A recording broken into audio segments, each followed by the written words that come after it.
Dans une semaine, le sommet de la connaissance de soi te donne rendez-vous. Voici quelques courts extraits pour découvrir ces 14 spécialistes de la connaissance de soi. C'est comme si le développement personnel, il nous poussait à ne vouloir accepter de nous que notre zone lumineuse. Je trouve en fait intéressant en fait d'apprendre à aimer toute la globalité, y compris le petit yaya qui a besoin d'être aimé, tout ça, parce que le fait de l'exprimer, c'est comme si ça décristallisait un truc, c'est comme si ça lui donnait moins de force, c'est comme si ça le dédramatisait. Ce qui veut dire en d'autres termes qu'un guide d'un jour n'est pas un guide de toujours.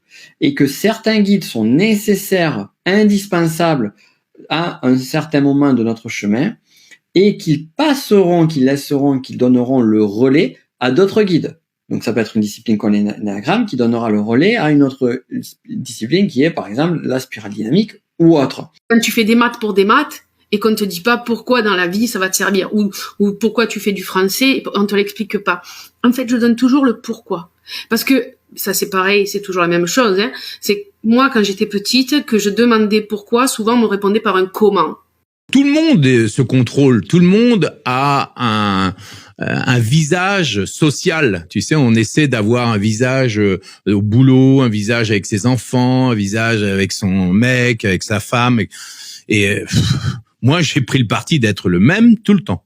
Nous percevons une toute petite partie de la réalité, mais vraiment minuscule. Dans la réalité, il y a tellement plus que ce que nous pouvons percevoir.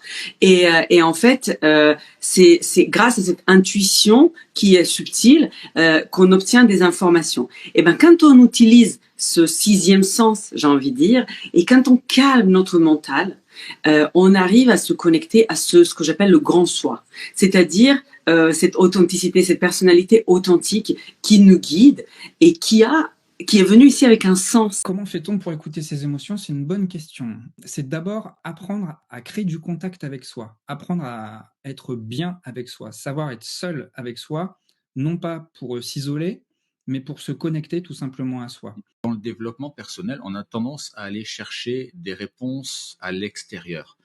On a tendance surtout à aller chercher des gourous. On a tendance à aller chercher des immersions, tu vois, plein de trucs mais qui sont à l'extérieur.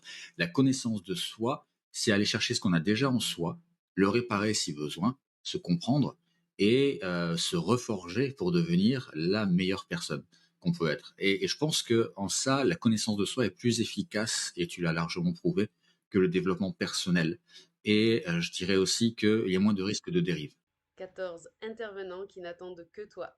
Le sommet de la connaissance du 18 au 24 mars.